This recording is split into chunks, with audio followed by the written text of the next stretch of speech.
suis Joanne Van Haat, lectrice, autrice et éditrice de romances. Et quand j'étais gamine, je donnais des cours à mes poupées. Et ironie de l'existence, je n'ai jamais voulu être prof et aujourd'hui, je donne des cours, des webinaires, des masterclass, des formations où je partage mon expérience, mes apprentissages, mes connaissances autour de la romance. Oui, les tours que fait la vie, comme on dit en portugais. Je suis quelqu'un d'introverti. Je suis à l'aise avec des gens que je connais, mais plus le groupe est grand, plus je m'efface. Mais si je suis à l'aise, confortable dans la situation, je peux parler, discuter pendant des heures, mais c'est toujours mieux quand je suis en tête-à-tête avec une personne. Et parce que je suis introvertie, j'ai physiquement du mal à aller vers des gens que je ne connais pas. Même si c'est une seule personne, je n'arrive pas à faire ce premier pas pour aller me présenter, pour dire Joanne. En fait, il y a des fois où j'arrive, mais je dois vraiment me faire violence, physiquement violence, me forcer à avancer pour faire ce premier pas.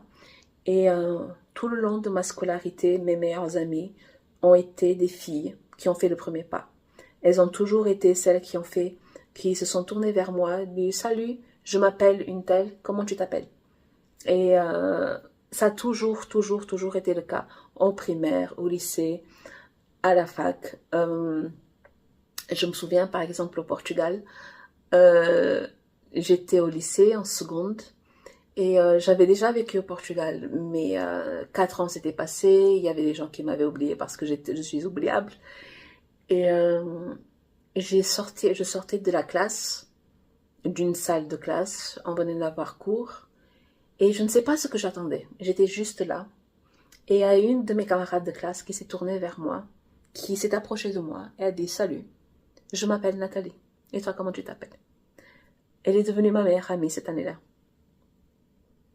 Et ce n'est pas, et ça a toujours été le cas à la fac. J'ai refait ma première année. La deuxième fois, au fait, l'université est le pire endroit où j'aurais pu aller. J'ai fait un épisode à ce sujet parce que j'ai besoin d'être encadrée, j'ai besoin de plus de cours dirigés plutôt que de cours magistraux. Le système de la fac n'est pas adapté, n'est pas adapté à moi, ou moi je ne suis pas adaptée à la fac et je ne le savais pas quand je suis allée. Et l'autre raison pour laquelle la fac était une erreur pour moi, c'est que justement comme je suis introvertie et que j'ai besoin de personnes que je connais pour être à l'aise, il faut que j'ai toujours les mêmes camarades aux mêmes classes, au même cours, etc. Et à la fac, c'est pas ça. À part les 2-3 heures de travaux dirigés qu'on pouvait avoir, tout le reste était des cours magistraux, tout le reste était des options, donc on n'avait jamais les mêmes personnes. C'était des amphithéâtres de 1000 étudiants, donc c'était un endroit très solitaire et très effrayant pour quelqu'un qui a du mal avec les gens qu'on ne connaît pas. Et je me souviens, pour cette deuxième année, j'étais assise devant un amphithéâtre et j'attendais l'heure du début du cours et une fille s'est approchée de moi. Elle a fait « Salut, je suis Stéphanie. Et toi, comment tu t'appelles ?» Et voilà, et on a été très proches pendant l'année avant qu'elle rentre en Nouvelle-Calédonie. Mais ça a toujours été dans ce sens-là. C'est comme si les personnes qui sont plus extroverties ou moins introverties que moi, elles me voient comme le petit chien errant, le chien errant, et se tournent vers moi et disent Coco, bah, on va la récupérer, la pauvre, elle est toute seule là-bas. Mais c'est comme ça que mes amitiés se sont construites dans la vraie vie, parce que Internet a sauvé mon existence de personne solitaire. Genre, j'aime ma propre compagnie. Hein. Genre, j'aime être seule, j'aime être dans mon coin, j'aime être dans ma petite maison, dans ma petite prairie. Donc, je suis très confortable et je recherche être seule avec moi-même. Je recherche ce sentiment. Je recherche cette solitude. Mais il y a toujours un équilibre à trouver. Oui, je suis très bien toute seule. Je choisis d'être seule. Mais il y a des moments où je recherche la connexion humaine, je recherche le lien social. Et Internet, depuis que je suis sur Internet en 98, je n'ai jamais eu une seule mauvaise expérience. Jamais. 98 parce que je suis vintage. Donc ça va faire bientôt 30 ans que je suis sur le web. Et je n'ai jamais eu une seule déception. Et beaucoup de mes amis qui sont devenus amis de la vraie vie, ben, je les ai rencontrés sur le web. Des genre, mon ex avec qui j'étais pendant 10 ans, je l'ai rencontré sur un site de rencontre. Mon travail, tout ce qui entoure mon travail, ma carrière de romancière, mon travail d'éditrice, tout a toujours été fait 100% sur, sur Internet, les connaissances, etc. Par exemple, quand je suis arrivée à Montpellier, j'étais terrifiée de venir à Montpellier toute seule. Et, mais j'avais contacté des Montpelliérains, des étudiants montpelliérains sur ICQ, parce que je suis vintage, en amont. Donc, quand je suis arrivée, j'avais quelques contacts quand on est allé au cinéma. Il y a des gens avec qui je suis allée au cinéma, il y a des gens avec qui je me suis promenée sur Montpellier, etc.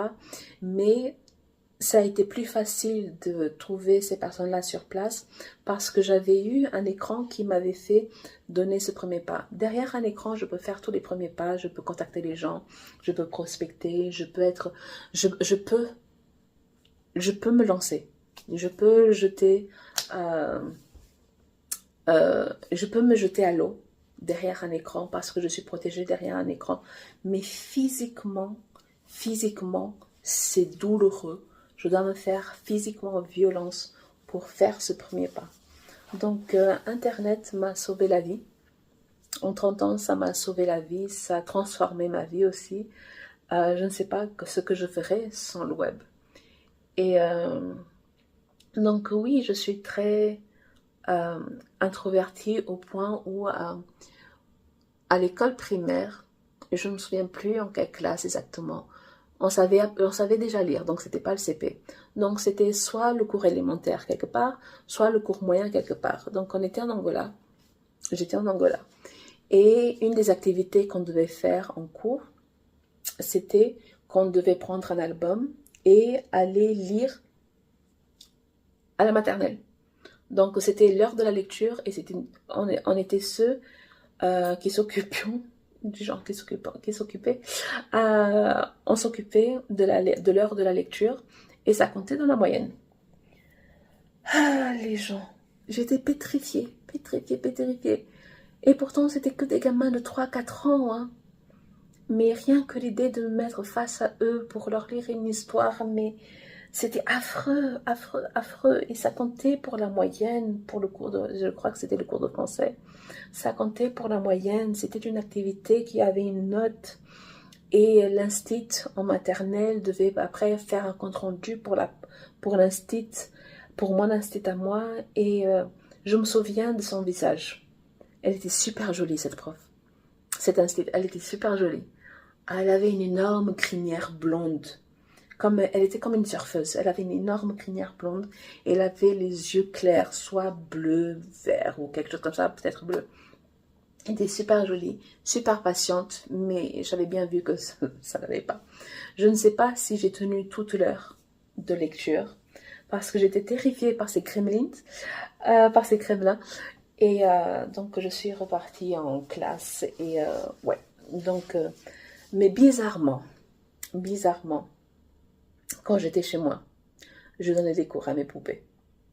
À l'époque, je ne sais pas si c'était juste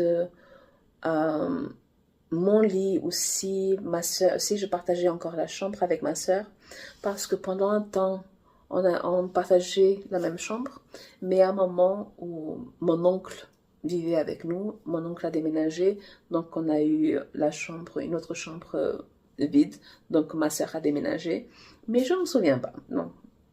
Donc je mettais les poupées sur le matelas ou les matelas, et juste en face des lits se trouvait un secrétaire vintage. Vous voyez où le bureau est en réalité la porte qui se rabat. Donc en fermant la porte, ça devenait mon tableau et j'écrivais à la craie sur ce tableau avec ma porte à moi, à la porte de la chambre fermée, parce que sinon ma mère, elle ne serait pas contente que je sois en train de dessiner sur les meubles. Et donc, j'avais un livre qui n'était pas des livres, le manuel qu'on utilisait à l'école, ça devait appartenir à mon grand frère ou à ma grande sœur du temps de Cuba. Et je donnais des cours à mes poupées, je passais des heures et des heures enfermée dans ma chambre en train de donner des cours à mes poupées. Mais, même sans que ce soit un truc conscient, je savais que je ne serais jamais prof. C'était vraiment juste un jeu, je passais le temps, j'avais l'imagination à revendre, donc, mais ça n'a jamais, dans tous mes choix de carrière, dans toutes les possibilités que j'avais et dans tous les choix que mes parents ont refusés, jamais j'ai dit que je voulais être prof, jamais j'ai dit que je voulais être institutrice, jamais de l'existence j'ai dit que je voulais donner cours, jamais. Et donc je faisais ça dans le silence. Et les tours que fait la vie, comme on dit en portugais, c'est que quand j'étais étudiante à Montpellier, j'étais répétitrice de français. Donc je donnais des cours de français. Bon, je ne donnais pas des cours, j'étais répétitrice, mais voilà. Je donnais des cours de français à des demandeurs d'asile qui venaient d'Ukraine, de Syrie, de Tchétchénie, des Russes. Et je l'ai fait pendant 4 ans.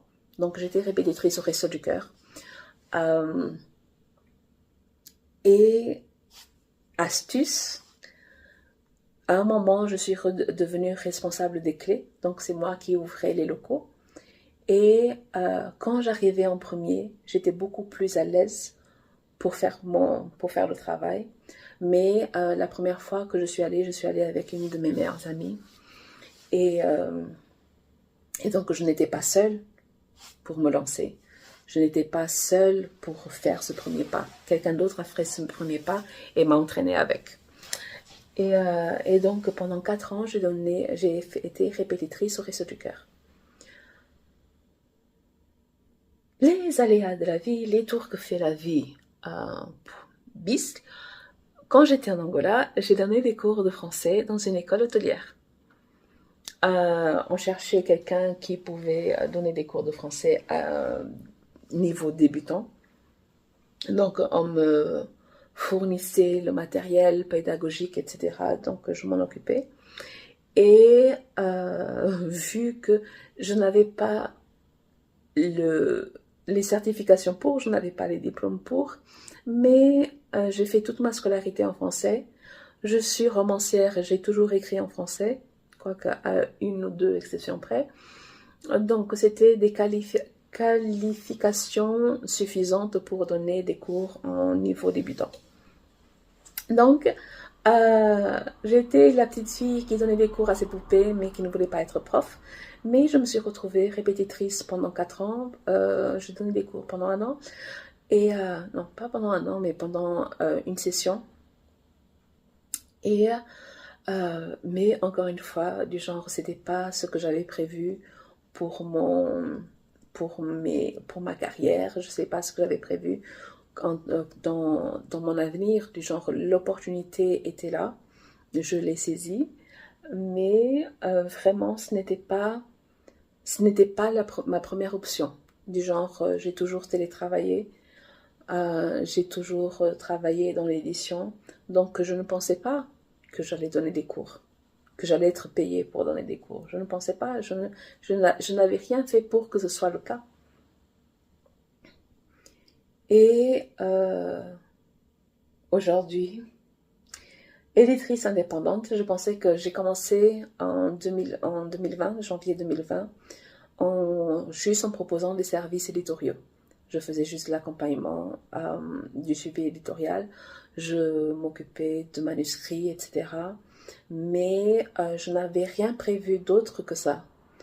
Et au fil du temps, encore une fois, ça a évolué parce que non seulement je n'ai jamais voulu être prof, je n'ai jamais voulu donner de cours, donc je ne me suis jamais préparée à ça.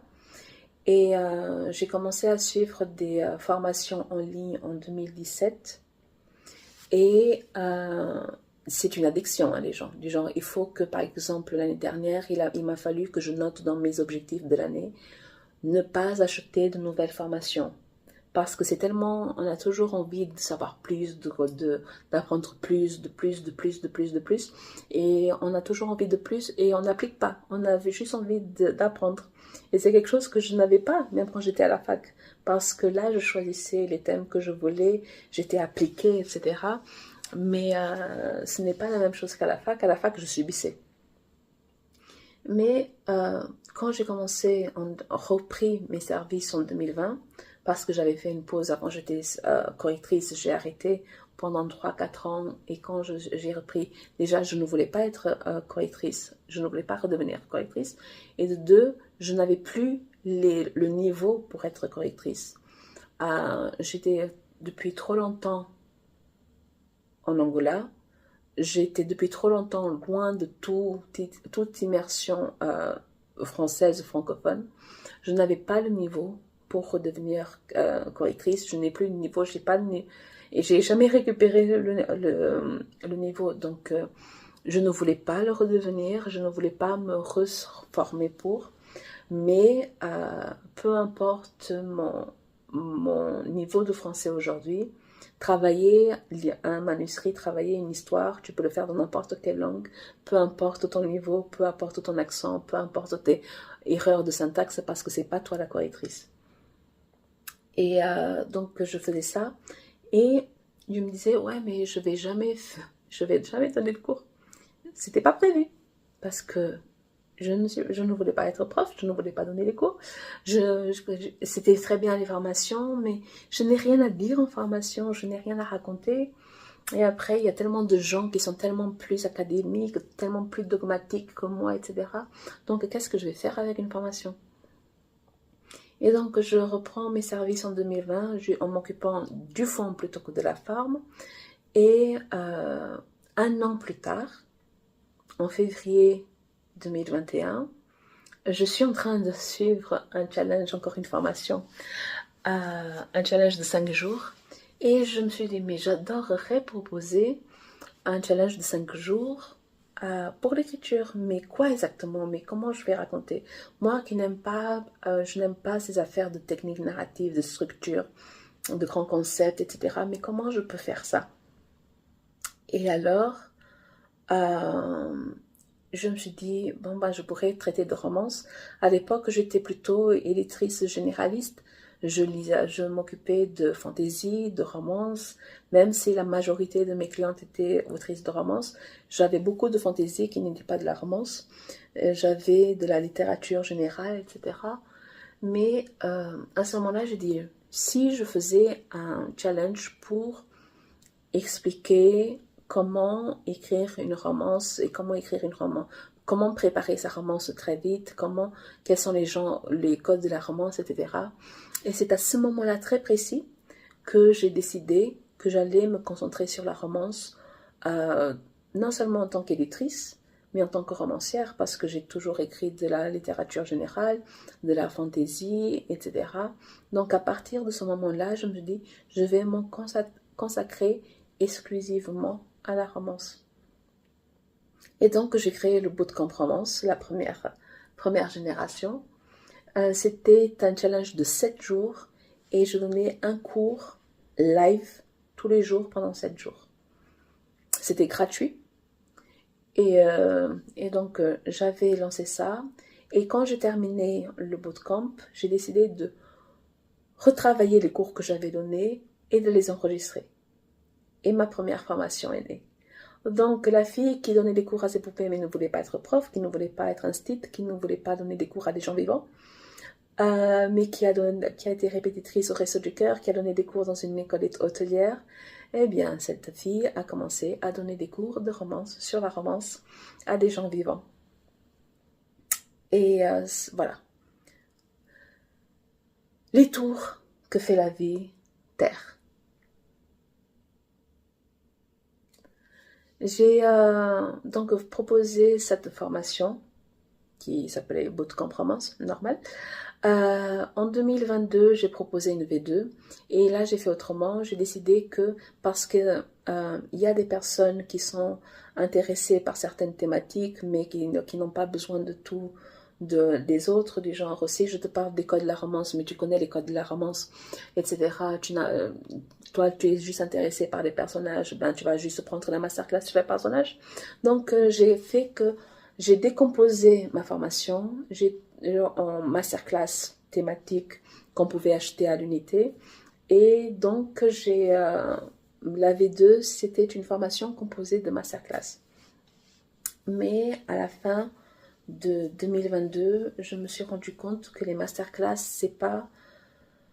Ça doit être quelque chose de ponctuel, en tout cas pour moi. Ce n'est pas ce que je cherche dans la transmission de ce que je connais.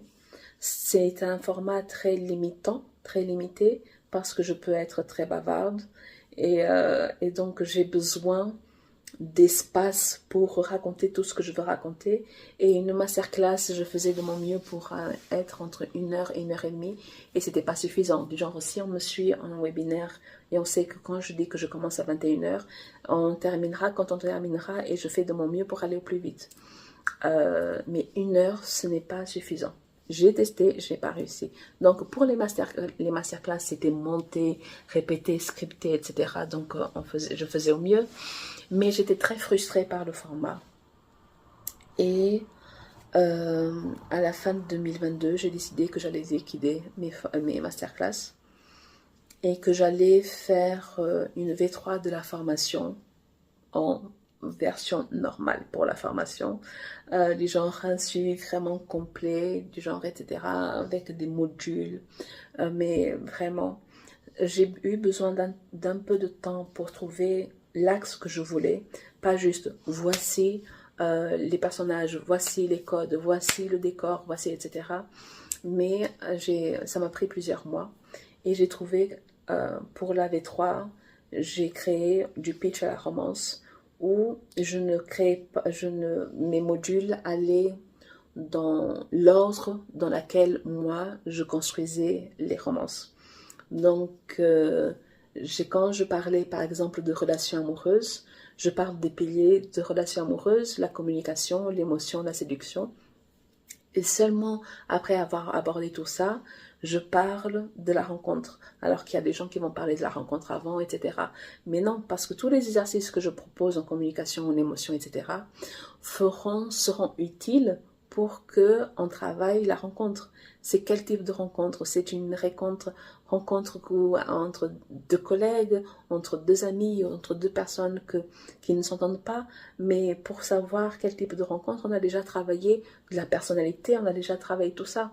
Donc, j'ai suivi un ordre particulier. C'est un ordre qui suit la logique pour moi dans la création d'une romance.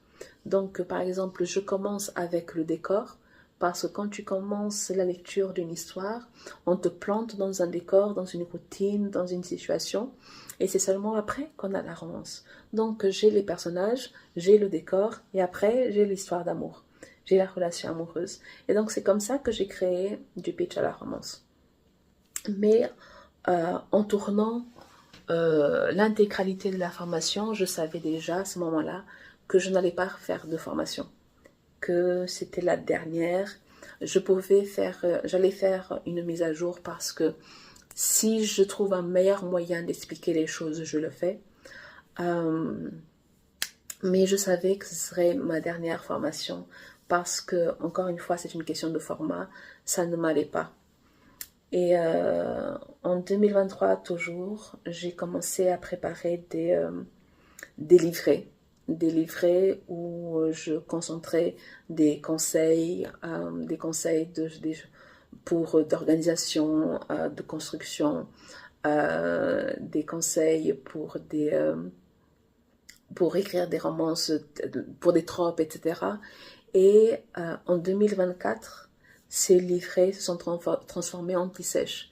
Et les anti-sèches sont un format hybride où j'ai un PDF où je mets tout ce que je sais. Ça peut avoir 40 pages, ça peut avoir 100 pages, mais je mets tout ce que je sais et où je donne tous mes conseils, où je propose tous les exercices possibles. Et il y a les vidéos que je propose sont des vidéos de partage d'expérience, donc c'est beaucoup plus court que si je voulais donner un cours. Il y a des audios de motivation, il y a des archives avec des replays de live que j'ai pu faire dans les années au fil du temps, des anciennes masterclass, il y a des recommandations de livres, des recommandations de podcasts, etc. Donc c'est un concentré, mais un concentré qui me correspond beaucoup plus parce que à l'écrit, je vais beaucoup plus droit au but, alors qu'en vidéo, je suis beaucoup plus bavarde, j'extrapole énormément, je parle beaucoup. J'ai tellement de choses à dire et c'est tellement plus pratique de mettre toutes les choses que j'ai à dire en papier et les personnes peuvent venir et peuvent savoir exactement où elles veulent aller alors que dans une vidéo, je peux aller. C'est pour ça que mes webinaires durent toujours plus d'1 heure, on va dire ça comme ça. Donc les anti-sèches sont le format qui sont le plus adaptés à ma façon de partager, à ma façon de transmettre ce que je sais, à ma façon de transmettre ma méthode, mon fonctionnement. Et c'est beaucoup plus rapide à mes yeux et c'est beaucoup plus ludique parce que les exercices sont là et si jamais on a besoin de voir ma tête, on ne sait jamais, ben, il y a des vidéos avec le pourquoi je fais ces anti-sèches, quelle est mon expérience et pourquoi ma méthode, comment j'ai fait ma méthode à partir de mon expérience, quels ont été mes apprentissages. Donc c'est vraiment un format hybride qui me correspond et je voulais préparer la V4 de la formation et rien que l'idée de tout enregistrer, de faire une remise à jour mais complète, j'étais en train de dire mais non, mais c'est pas ce que je veux faire parce que je ne veux pas de formation, mais c'est comme si j'étais en train de refaire une formation. Alors j'ai décidé que les mises à jour de la V4 seraient transférées dans les anti-sèches thématiques de construire ta romance, construire ta série, construire ton univers, connais tes personnages, modernise ta romance, corrige ta romance, etc. Donc les personnes qui ont la formation ont déjà droit à toutes ces anti-sèches depuis le début, à tous ces anti-sèches gratuitement. Et donc tous les modules seront transférés. Donc il y a le PDF, il y a les exercices, il y a les anciens webinaires, il y a des lives, il y a des anciennes masterclass, parfois ça dépend du thème. Il y a des articles, il y a donc des articles, il y a des podcasts, il y a des livres, il y a de la bibliographie. Donc, dépendant des anti-sèches, dépendant du thème, du genre, le contenu peut varier, mais c'est quelque chose de vraiment hybride et que je veux vraiment complète autour de chaque thème. Mais j'étais la fille qui donnait des cours à ses poupées et qui ne voulait pas du tout être prof. Et surprise, surprise, je donne des cours. Et je dois toujours trouver la meilleure façon de le faire, de transmettre ce que je connais d'une façon qui me correspond, qui correspond à ma personnalité. Et je sais que je ne peux pas juste faire comme les autres parce que les formations, c'est comme les autres. Tout le monde faisait des formations. J'ai été tentée de faire une formation. Ça a l'air si bien, les formations. Mais les anti-sèches, c'est pas des formations. Mais ça contient tout ce que je sais, tout ce que je sais à propos d'un sujet au moment T. Donc, chaque fois que j'aurai plus de connaissances, chaque fois qu'il y aura une mise à jour dans mon propre fonctionnement, dans ma méthode, etc., bah, je ferai une mise à jour de mes anti-sèches. Et voilà. Mais plonger dans mon passé, plonger dans ce souvenir que j'avais totalement oublié, m'a fait vraiment penser au fait que la vie fait des tours. Et pour quelqu'un d'introverti, quelqu'un qui ne voulait pas être prof, qui ne voulait pas être instit, et à la fin, j'ai donné des webinaires et des formations et des masterclass, et j'ai été invitée à intervenir pour donner d'autres masterclass, pour faire d'autres tables rondes, pour faire... C'est incroyable ce que Internet peut offrir à une introvertie comme moi. Je pense que je serais capable de le faire avec des vrais gens en face de moi, surtout que j'étais bénévole au Réseau du Cœur pendant 4 ans, que j'ai travaillé dans cette école hôtelière, je sais que je suis capable. L'astuce, c'est que je dois être sur place avant que les élèves arrivent. Si j'arrive en dernier, j'ai du mal à faire le premier pas. Mais si je suis déjà là et les gens doivent me saluer en premier parce que je suis déjà présente, ça passe beaucoup plus crème. Donc il faut, si je dois faire quelque chose en présentiel, il faut que je sois sur place avant que n'arrivent les élèves. Et comme ça, j'arrive à feinter mon côté introverti et je suis beaucoup plus à l'aise parce que j'accueille une personne à la fois. Et quand tout le monde est là, j'aurais déjà parlé avec tout le monde au moins une fois. Donc, merci les poupées. C'était chouette. Et pour les kremlins de la maternelle là-bas, je ne les remercie pas, ils m'ont fait peur. Je suis Joanne Van Haaf, lectrice, autrice, éditrice de romance. Ciao.